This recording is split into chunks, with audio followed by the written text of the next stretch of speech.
Hello everyone, I am Soumya Pandey at UBAS 2021 and today we are going to discuss about how to strategize CSAT for UP PCS prelims. Uh, यदि हम UP PCS prelims की बात करें तो UP PCS prelims CSAT में Hindi, reasoning, maths, English और decision making, interpersonal skills and communication skills इतने areas से क्वेश्चंस आते हैं।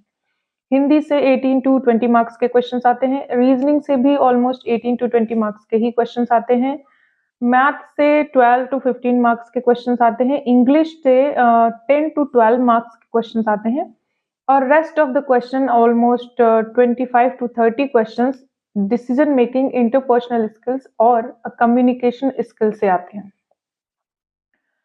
तो सबसे पहले क्योंकि इस एग्जाम को सिर्फ पास करना होता है, इस एग्जाम में मार्क्स काउंट नहीं होता इसका, इसमें हमें 34-35 क्वेश्चंस इसमें सही करने होते हैं। तो इसको पास करने की सबसे सही स्ट्रेटेजी ये है कि हम ये कोशिश करें कि सबसे इजी एरिया कौन सा है, सबसे आसानी से हम कौन सा क्वेश्चन कर सकते हैं। तो अगर मैं अपना ऑब्जर्वेशन बताऊं तो हिंदी और रीजनिंग इसका सबसे इजी पोर्शन होता है, क्योंकि हिंदी के क्वेश्चंस ज्यादातर कुछ रिपीटेड क्वेश्चंस आते हैं और कुछ नहीं भी रिपीटेड होते हैं, तो वो ऐसे होते हैं जो हम लोग जनरली पढ़े होते हैं यदि हम पढ़ाई कर रहे हैं हिंदी की। तो रीजनिंग के क्वेश्चंस ज्यादातर प्रीवियस पैटर्न्स पे आते हैं, जो पहले क्वेश्चंस आ चुके हैं उसी पैटर्न पे आते हैं, या तो ज्यादातर क्वेश्चंस रिपीटेड होते हैं। तो हिंदी और रीजनिंग सबसे इजी पोर्शन होता है। इसके अलावा जो इंग्लिश का अनसीन पैसेज होता है उसको भी बहुत आसानी से किया जा सकता है, बहुत ज्यादा टफ वर्ड पैसेज नहीं होता है, बहुत इजी पैसेज होता है वो। आप अगर 2-4-10 पैसेजेस जो प्रीवियस ईयर में आ चुके हैं अगर उनको प्रैक्टिस कर लें तो आपको पैसेज की प्रॉब्लम खत्म हो जाएगी। इसके अलावा मैथमेटिक्स में 2-3-4 क्वेश्चंस, वैसे तो टोटल 12 टू 15 क्वेश्चंस आते हैं, लेकिन 3-4 क्वेश्चंस मैथमेटिक्स के काफी इजी होते हैं जो आप जनरल फॉर्मूला से या बिना फॉर्मूला के भी आसानी से कर सकते हैं। इसके अलावा decision making, interpersonal skills and communication skills में भी ज्यादातर तो टफ क्वेश्चंस होते हैं, लेकिन कुछ क्वेश्चंस इसमें भी इजी होते हैं जो आप बिना कुछ पढ़े ही इसको कर सकते हैं। तो यदि हमें इस एग्जाम के लिए तैयारी करनी है तो हम शुरुआत कहाँ से करेंगे? क्योंकि हिंदी एक ऐसा पोर्शन होता है जो हमारे मेंस में भी काम आता है। तो हमें हिंदी पे ज्यादा फोकस करना चाहिए और हिंदी के लिए एक बुक आती है वासुदेवानंदन की, जिसमें शब्द रचना, पर्यायवाची और अशुद्धि, वाक्य अशुद्धि, शब्द अशुद्धि और विलोम सारी चीजें दी रहती हैं, समास। तो एक एक क्वेश्चन यहाँ से इस हिंदी में पूछता है, हर जगह से एक एक क्वेश्चन। शब्द रचना कैसे होती है, ह कौन सा है, तालव्य है कि क्या है। तो इस तरह से वर्ड्स पूछे जाते हैं, क वर्ग, क वर्ग, च वर्ग, इस तरह से वर्ड्स पूछे जाते हैं। तो आपको वो उस बुक में आपको जनरल चीजें मिल जाएंगी। और चूंकि वो बुक मोटी है तो आप लोग ये भी सोच सकते हैं कि इतनी मोटी बुक सिर्फ सीसैट की हिंदी पोर्शन के लिए पढ़नी पड़ेगी। नहीं, तो आपको पूरी बुक नहीं पढ़नी है, उसमें बस आप देख लीजिए किस किस पोर्शन से क्वेश्चंस आ रहे हैं, सिर्फ उसी पोर्शन को आप पढ़ लीजिए और ज्यादा नहीं पढ़ना है आपको, बस थोड़ा थोड़ा देख लेना है। एक बार आप देख लेंगे कि ऑप्शंस वहां रहते हैं, आप ऑप्शन को आसानी से एलिमिनेट कर सकते हैं। तो इस तरीके से आप वहां से हिंदी पढ़ सकते हैं। बाकी अगर कोई पोर्शन वहां से छूट जाता है तो हिंदी की जो बुक मैंने मेंस के लिए बताई है, घटना चक्र की एक बुक आती है आरओ एआरओ के लिए, जिसमें जो यूपी पीसीएस वाले जो होते हैं टॉपिक्स उसमें भी दिए रहते हैं और क्वेश्चंस भी वो दिए रहते हैं। तो आप वहां से, और प्लस वासुदेवानंदन, अगर आपने ये कर लिया तो आपका प्रीलिम्स और मेंस दोनों का जो ग्रामेटिकल पोर्शन होता है हिंदी का वो तैयार हो जाएगा। चूंकि आपको स्टडी होलिस्टिक करनी है, क्योंकि आपको मेंस और प्रीलिम्स के बाद आपको मेंस का एग्जाम देना है, स्टडी होलिस्टिक करनी है, तो आप कोशिश करें कि हिंदी को होलिस्टिकली तैयार कर लें। इसके अलावा आपका आता है रीजनिंग के लिए आप सिर्फ 6 से 7-8 साल के previous year question paper solve कर लें और अगर कोई फॉर्मूला वहां पे है तो उस फॉर्मूला को कॉपी में लिख लें।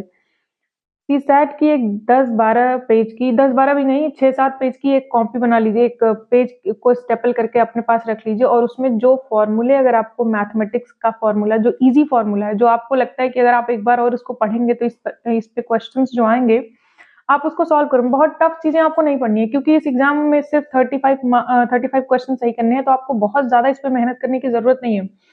आप डेली आधे घंटे, 1 घंटे या फिर हफ्ते में 2 घंटे आप इस पे देंगे तो आपका काम हो जाएगा। तो आप प्रीवियस ईयर क्वेश्चन पेपर्स को पहले एनालाइज़ करें बहुत अच्छे से। आप मैंने तो ब्रेकर्स करके बता दिया है, आप खुद देखें और आप ये देखें कि आप कहाँ-कहाँ के कौन-कौन से क्वेश्चंस आप आसानी से टैकल कर पा रहे हैं। क्या आप 40 क्वेश्चंस आसानी से टैकल कर पा रहे हैं? अगर आप कर पा रहे हैं तो आपको पढ़ने की ज़रूरत ही नहीं है। अगर आप नहीं कर पा रहे हैं तो जो हिंदी मीडियम के स्टूडेंट्स हैं जिनको इंग्लिश की प्रॉब्लम है, वो हिंदी पे, रीजनिंग पे और कम्युनिकेशन स्किल्स, डिसीजन मेकिंग और इंटरपर्सनल स्किल्स की जो ईज़ी क्वेश्चंस हैं उस पे वो ज़्यादा फोकस करें। इसके अलावा जो मैथ्स के ईज़ी क्वेश्चंस हैं उस पे फ़ोकस कर लें। आपको हिंदी के अलावा रीज़निंग, मैथ्स की एक घटना चक्र की बुक आती है, जिसमें प्रीवियस ईयर में आए हुए क्वेश्चंस प्लस उनका सॉल्यूशंस और प्लस कुछ उससे रिलेटेड फ़ॉर्मूले बहुत अच्छे से दिए रहते हैं। सीसैट करके आता है, सीसैट रीज़निंग प्लस मैथमेटिक्स। और आपको इंग्लिश कहाँ से करना है, तो इंग्लिश आप प्रीवियस ईयर क्वेश्चन पेपर से कर लीजिए। वो यूथ कंपटीशन का आता है जो सीसैट यूपीपीसीएस का पेपर 1 और पेपर 2 प्रीलिम्स का दोनों का सॉल्यूशन उसमें रहता है। आप वहाँ से कर लें या फिर घटना चक्र की भी एक आती है। घटना चक्र सीसैट के लिए एक सीरीज़ निकाला हुआ है जो 1 से लेके 6 तक 6 बुक्स हैं उसमें। जिसमें एक तो हिंदी पे रहता है, दूसरा रीजनिंग, मैथमेटिक्स, इंग्लिश और एक बुक रहती है उनकी डिसीजन मेकिंग, इंटरपर्सनल स्किल्स और कम्युनिकेशन स्किल्स। इस पे एक बुक उनकी रहती है। तो आप वो भी ले सकते हैं या फिर आप अगर प्रीवियस ईयर क्वेश्चन पेपर्स का सॉल्यूशन कोई आपके पास है तो आप वहाँ से उसको पढ़ लें। वो आपके लिए ज़्यादा आसान रहेगा। और जो मैं घटना चक्र की सीरीज़ की बात करूँ, उसमें भी काफ़ी पतली-पतली बुक्स होती हैं। आप एक बार ले आएँ, अगर आपको अच्छी लगें तो आप उसको पढ़ें, नहीं तो ना पढ़ें। ज़्यादा टाइम वेस्ट करने की ज़रूरत नहीं है। लेकिन एक चीज़ है कि अगर घटना चक्र वाली आप ले आएँगे तो उसमें सारे क्वेश्चन अच्छे आंसर सहित, आपको आंसर पे डाउट नहीं होगा फिर। सॉल्यूशन क्योंकि उसमें अच्छे दिए रहते हैं। तो वहाँ से आप कर सकते हैं जो टफ क्वेश्चंस है, चाहे वो मैथमेटिक्स हो, चाहे वो रीजनिंग हो, चाहे वो इंग्लिश हो, जो आपका जहाँ पे आपकी पकड़ अच्छी नहीं है, आप उसको एकदम पढ़िए ही मत। सिर्फ एक हिंदी ऐसी है जो अगर कुछ बच्चों की पकड़ नहीं भी अच्छी है हिंदी में, तो उनको हिंदी पढ़ लेनी चाहिए, क्योंकि मेंस में तो आपको पढ़ना ही है।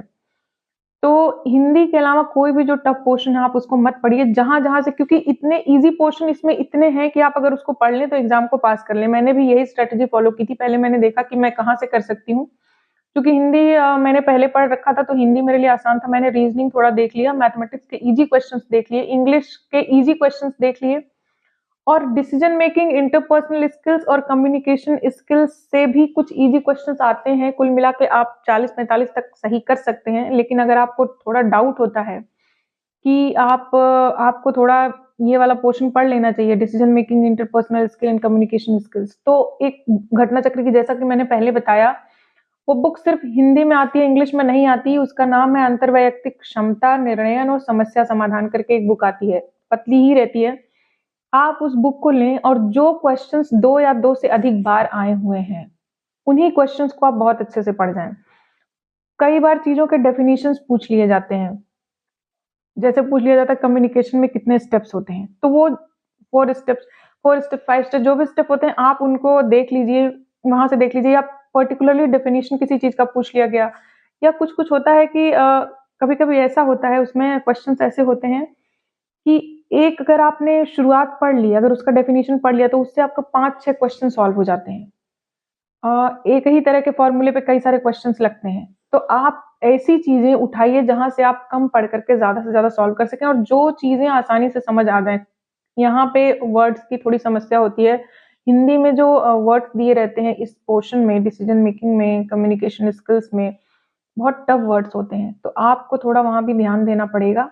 अगर आपको आसानी से समझ में नहीं आता तो आप उसको छोड़ दीजिए। इतने ईज़ी डूएबल क्वेश्चंस होते हैं, आप उसको पढ़ कर के समझ सकते हैं। तो फाइनली हमको सीसैट में क्या करना है, सबसे पहले तो जो ईज़ी टॉपिक है उस पे ध्यान देना है, हिंदी ज़रूर पढ़ना है। प्रीवियस ईयर क्वेश्चन पेपर्स 6 से 7 साल के ज़रूर लगाने हैं, अगर आपने अच्छे से लगा लिए, तो फिर सीसैट की समस्या खत्म। हिंदी तो आप पढ़ लेंगे तो आपको अगले साल भी मेंस में भी काम आएगा। तो आपकी समस्या खत्म। तो आप ईज़ी वाले पोर्शन पे ज़्यादा ध्यान दीजिए और क्वेश्चन पेपर्स लगा लेंगे तो सीसैट की समस्या ऑलमोस्ट खत्म हो जाएगी। सीसैट में बस फॉर्मूले 2-4 मैथमेटिक्स के रट लीजिएगा, क्योंकि और वो एग्ज़ाम जो आप नोट्स बनाएँगे जो मैंने बोला कि आप एक 6-7 पेज की नोट्स बना लीजिएगा। वो नोट्स आप जब एक पेपर 1 खत्म हो जाएगा तो उस टाइम पे आप रिवाइज़ कर लीजिएगा। आप एक काम और कर सकते हैं, जो सीसैट के प्रीवियस ईयर क्वेश्चन पेपर्स हैं, उनका प्रिंट आउट निकलवा लीजिए आप, एक साथ। और आप खुद जो हिंदी वाला पोर्शन है, मैथमेटिक्स वाला पोर्शन है, रीज़निंग वाला पोर्शन है, कम्युनिकेशन स्किल के जो ईज़ी क्वेश्चन्स हैं, आप उनको जब लगा रहे हैं, तो आप उन पे टिक कर लीजिए। क्वेश्चन, आंसर और जो सही ऑप्शन है, उस पे टिक कर लीजिए। और जब एग्ज़ाम पेपर 1 का एग्ज़ाम खत्म हो जाए, क्योंकि वहाँ फिर 9:30 से 11:30 एक पेपर होता है, फिर अगला पेपर शुरू होता है 2 बजे से। बीच में 2.5 घंटे का गैप होता है, तो आप उस गैप में जो आप पेपर्स ले गए हैं और आपने क्योंकि सही वाले पे टिक किया हुआ है, तो आप उसी को एक बार रिवाइज़ कर सकते हैं। बहुत लोग ऐसा भी करते हैं, या फिर आप खुद जो टफ क्वेश्चन्स हैं, आप उसको एक कॉपी में लिख लें, एक पेजेज़ पे, और वो लेके चले जाएँ। कोई भी आप कुछ भी कर सकते हैं। एक बार जब 2 ढाई घंटे आप रिवाइज़ कर लेंगे वहाँ पे, तो आपको कॉन्फिडेंस भी काफ़ी आ जाएगा और 2-4 क्वेश्चन्स वहाँ से मिल भी जाते हैं, जो आप रिवाइज़ करके जाते हैं। उनमें से मैंने तो अक्सर ऐसा देखा है कि मुझे 2-4 क्वेश्चन्स डायरेक्टली मिल जाते हैं वहाँ से। तो मैथमेटिक्स के फ़ॉर्मूलाज़ पे क्वेश्चंस मिल जाएँगे, रीज़निंग में क्वेश्चंस मिल जाएँगे आपको, हिंदी में अगर आपने कुछ लिखा है तो वहाँ पे मिल जाएँगे। तो इस तरीके से आपको मिल जाएँगे, तो आप इस तरीके से सीसैट की तैयारी कर सकते हैं। सीसैट के लिए बहुत ज़्यादा डरने की ज़रूरत नहीं है, previous year question papers Hindi, reasoning sufficient है। बाकी जिनको इंग्लिश आती है उनके लिए तो कोई दिक्कत नहीं है, जिनको इंग्लिश नहीं आती वो इस तरीके से तैयारी कर सकते हैं। Thank you very much for this lecture, and thank you, have a nice day.